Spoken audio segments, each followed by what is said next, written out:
Hello guys, welcome back to my channel. तो मैंने आपसे कहा था कि मैं आपको कॉन्फ़िगरेशन बताऊंगी। ये कॉन्फ़िगरेशन है डी ब्लॉक एलिमेंट्स की। ओके, देखिए सबसे पहले क्या आता है, scandium, titanium, vanadium, chromium, manganese. अब कितना इजी है, देखो सबसे पहले सब मैं 1 मिनट में दूसरा पेन यूज़ कर लेती हूँ, वरना सब कुछ सेम सेम ही हो जा रहा है। ओके, सबसे पहले ये हमने सब में लिख देना है, सब में, चाहे वो कोई सा भी हो, मैग्नीज हो, क्रोमियम हो, निकेल हो, कॉपर हो, जिंक हो, कुछ भी हो, उन सब में हमें सबसे पहले ये AR18 लिखना है। ठीक है, देन हम कॉन्फ़िगरेशन इस तरीके से लिखेंगे। जैसे इसका हो जाएगा 4s2 3d1। क्या होता है इसका configuration? Atomic number, sorry, atomic number होता है इसका 21। 18 ये हो गया, अपने नोबल गैस सीरीज पढ़ी होगी ना, helium, neon, argon, krypton, xenon, radon करके। तो जो हीलियम होता है उसका एटॉमिक नंबर 2 होता है, जो कि वेरी स्टेबल है। देन नियॉन होता है 10, आर्गन 18 जो कि यहाँ पे लिखा हुआ है। उसके बाद क्या आता है, क्रिप्टॉन, 1 मिनट, 36, इस तरीके से होते हैं। ठीक है, अब टाइटेनियम 22 होता है तो यहाँ पे 2 आ गया। वेनेडियम 23 होता है, यहाँ पे 3 आ गया। अब क्रोमियम होता तो 24 है, पर यहाँ पे 1 आ जाता है। भाई ऐसा क्यों? क्योंकि ये जो है एक एक्सेप्शन केस है। क्रोमियम एंड इसी के जैसा है copper, Cu। Okay, this is also exception element. ठीक है, अब यहाँ पे ये जो 4s1 है ये क्यों आया भाई? तो चलो देख लेते हैं क्यों आया। इतना क्लियर? चलो देखते हैं क्यों आया भाई। क्रोमियम को हमने लिखा AR18 4s1 3d5। अब भाई जब 24 था तो हम यहाँ पर तो लिख सकते थे, हमने 1 ही क्यों लिखा? हमने 1 इसलिए लिखा। सबसे पहले अगर आपको ऐसे समझ में नहीं आता है तो इसका एक बारी ये बना लो, ये इसकी है d sub cell. Wait wait wait, पहले एस सब शेल बना लेते हैं। ये हो गई s subshell, this is d sub cell. कितने होते हैं इसमें? 5 होते हैं। चलो अब 4s1 और 3d5, देखो ये सारे सिंगली ऑक्यूपाइड हैं। अगर इनमें से एक यहाँ चला जाता है तो पूरा ये बिगाड़ देगा यहाँ का डिस्ट्रीब्यूशन। अब वो कैसे बिगाड़ देगा, देखो, अगर ये 2 यहाँ चले गए तो अब यहाँ तो फिर 4 ही बचे ना,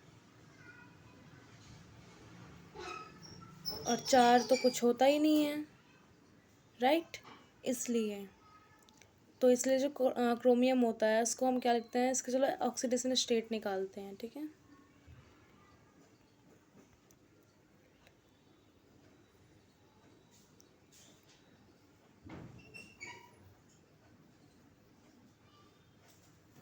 चलो ऑक्सीडेशन स्टेट अभी हम निकाल नहीं सकते क्योंकि हमें उसके लिए कुछ और चीज़ें भी चाहिए जो अभी हमारे पास नहीं है, बट कोई बात नहीं। जो क्रोमियम होता है आपका, ये हमेशा 3+ ऑक्सीडेशन स्टेट में होता है। किस में होता है? 3+ ऑक्सीडेशन स्टेट में। क्योंकि अगर इसका 4 से 1 इलेक्ट्रॉन जाएगा, AR से तो जाने का कोई चांस ही पता नहीं होता, ये वेरी स्टेबल है। तो 4 से जाएगा 1 इलेक्ट्रॉन तो 4s0 हो गया, 2 इलेक्ट्रॉन यहाँ से जाएंगे तो 3d3 हो गया। 3D3 is very stable configuration, very stable configuration. Okay, अगर आप देखें तो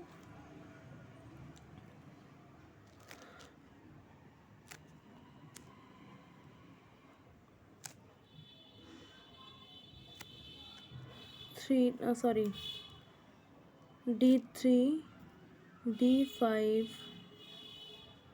D10 ये तीनों वेरी स्टेबल कॉन्फ़िगरेशन है.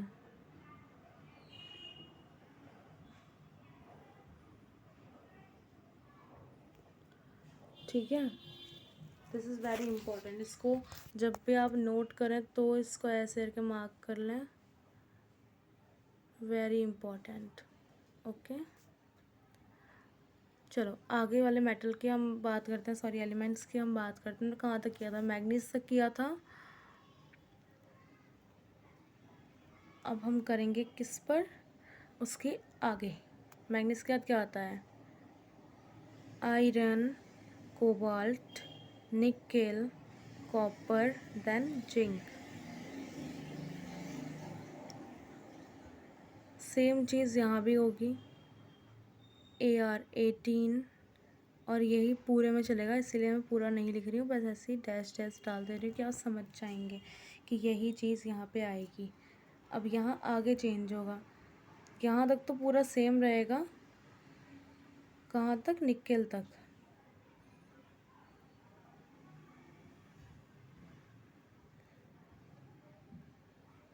बस यहाँ पे डी में होगा चेंज.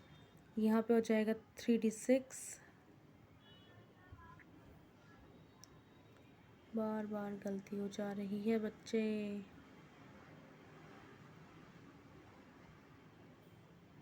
चलो कोई नहीं, बड़ा ही बनने दो इसको, उसका छोटा बनने का मन नहीं है. ठीक है, चलो 3D7, 3D8.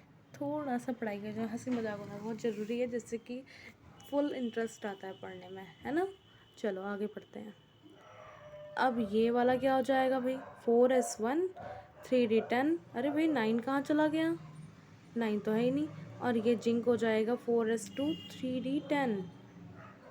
आ गया ना सेम सेम. वहाँ पे क्रोमियम और मैग्नीज में था, यहाँ पे कॉपर एंड जिंक में है ना. तो अब ये यहाँ पे एक्सेप्शनल केस है. कैसे है वो भी देख लेते हैं. Copper is equals to 4S1, 3D10.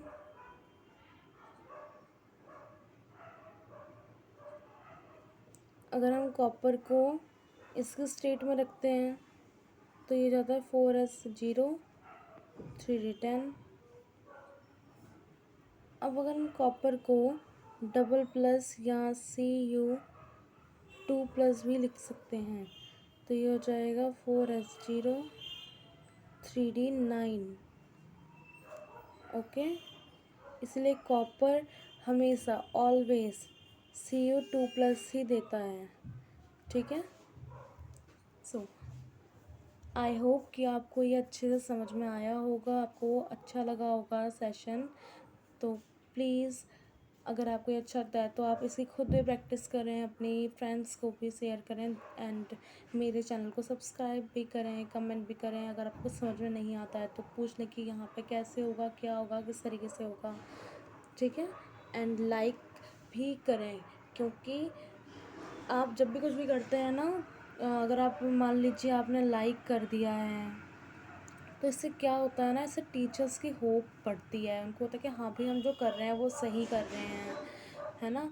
और हम कोई अपने लिए तो कर नहीं रहे, सब आपके लिए ही कर रहे हैं. तो अगर आप मेरे चैनल को सब्सक्राइब भी करते हैं तो आपको जितनी भी चीज़ें मैं शेयर करती रहूँगी आके वो सब आपको बिना किसी जैसे फिज़िक्स में बोलते हैं रुकावट को रेजिस्टेंस बोलते हैं, तो वो नहीं होगी, बीच में कोई रुकावट नहीं आएगी. ठीक है. चलो bye bye, take care. Next video में मिलते हैं. ओके बच्चों, बाय बाय.